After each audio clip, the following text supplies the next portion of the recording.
বর্ণাশ্রম ধর্ম, ব্রহ্মণ্য সংস্কার, জন্মগত সংস্কার, অশ্বমেধ যজ্ঞ। হ্যাঁ, ঠিকই শুনেছেন। আজকে আলোচনা প্রসঙ্গে প্রথম খণ্ড থেকে থাকছে এ সমস্ত বিষয়গুলি সম্পর্কে শ্রী শ্রী ঠাকুরের বলা আলোচনা প্রসঙ্গ থেকে। তো চলুন আজকের ভিডিওটি শুরু করা যাক। তো সকলকে স্বাগত জানাচ্ছি আলোচনা প্রসঙ্গে প্রথম পর্ব প্রথম খণ্ড থেকে। তো আর্য সভ্যতার কথা উঠল। শ্রী শ্রী ঠাকুর বললেন, আর্যদের যে কি জিনিস ছিল তা কল্পনায় আনা যায় না। মন্ত্রী পরিষদ গঠন হতো বিপ্র, ক্ষত্রিয়, বৈশ্যদের প্রধানদের নিয়ে। প্রধানের প্রধান তাদেরও প্রধান। এই রকম ভাবে একটা সুন্দর পর্যায় ছিল। যারা যত বেশিকে পূরণ করত তারা তত বড় প্রধান। প্রধানমন্ত্রী সর্বদা ঠিক হয়েই থাকত। উপযুক্ত লোক নির্বাচন নিয়ে কোনো গণ্ডগোল উপস্থিত হতো না। অন্য দেশ ভারতবর্ষকে আক্রমণ করার সাহসই পেত না।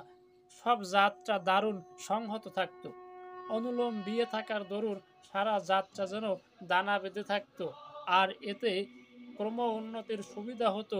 যথাক্রমে 5, 7 ও 14 পুরুষ ধরে ক্ষত্রিয়, বৈশ্য, শূদ্রের ভিতর যদি ব্রহ্মণ্য সংস্কার দেখা যেত তাদের বিপ্র করে দেওয়া হতো। উন্নতির পথ সব দিক থেকেই খোলা ছিল। আগের কালে টাকা দিয়ে একজনের সামাজিক পজিশন ঠিক করা হতো না।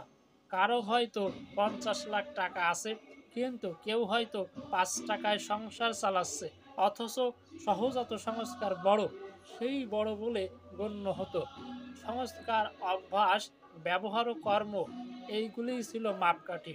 লেখাপড়াকে কখনো শিক্ষা বলা হতো না। চরিত্রগত না হলে তথাকথিত পাণ্ডিত্যের কোনো মূল্য দেওয়া হতো না। সবসময় লক্ষ্য ছিল জ্ঞান গুণ যাতে জন্মগত সংস্কার ও সম্পদে পরিণত হয়। বর্ণাশ্রম ধর্ম এত সূক্ষ্ম, উন্নত ও বৈজ্ঞানিক ব্যাপার যে অনেকে এর অন্তর্নিহিত তথ্য বুঝতে না পেরে একে বৈষম্যমূলক বলে মনে করে। এর চেয়ে বড় ভুল আর নেই। যারা বিজ্ঞানসম্মত বর্ণাশ্রম ধর্মকে বিপর্যস্ত করবার উদ্দেশ্যে উদারতার ভঙ্গি নিয়ে অসমর্থদের খেপিয়ে তোলে তারা সমাজের মহাশত্রু। শ্রী রামচন্দ্র সম্মুখের প্রতি অত কঠোর হয়েছিলেন কারণ সম্মুখের আন্দোলনটা বর্ণাশ্রম ধর্মের বিরুদ্ধে একটা প্রবৃত্তি প্ররোচিত অভিযান, বই আর কিছু নয়। তো আপনারা দেখলেন আলোচনা প্রসঙ্গ থেকে। তো এখন জানবো অশ্বমেধ যজ্ঞ সম্পর্কে।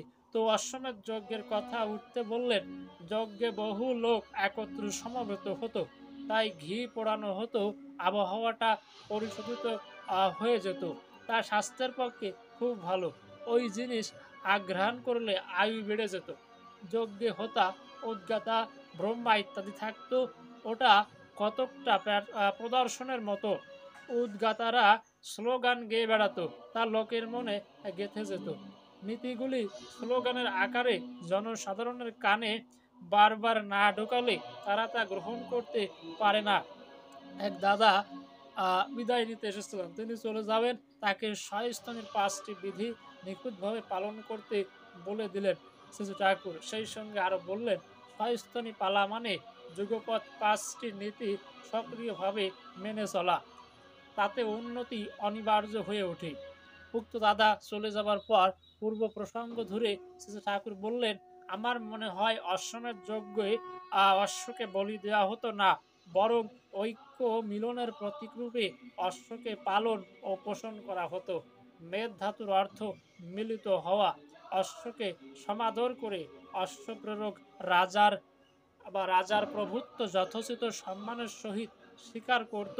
সকলে যে রাজার অনুগামী এবং তার সঙ্গে ঐক্য মিলনকামী, এই বোঝা যেত এই অশ্বমেধ যজ্ঞ দ্বারা। এটি বোঝানো হয়েছে, যেটি শ্রী ঠাকুর বলেছেন। তো এই ছিল আলোচনা প্রসঙ্গ থেকে কয়েকটি বিষয় নিয়ে চমৎকার আলোচনা। সকলকে পরবর্তী ভিডিও দেখার আমন্ত্রণ জানিয়ে এখানে সমাপ্ত করছি। সকলে ভালো থাকবেন, সুস্থ থাকবেন। বন্দে পুরুষোত্তম।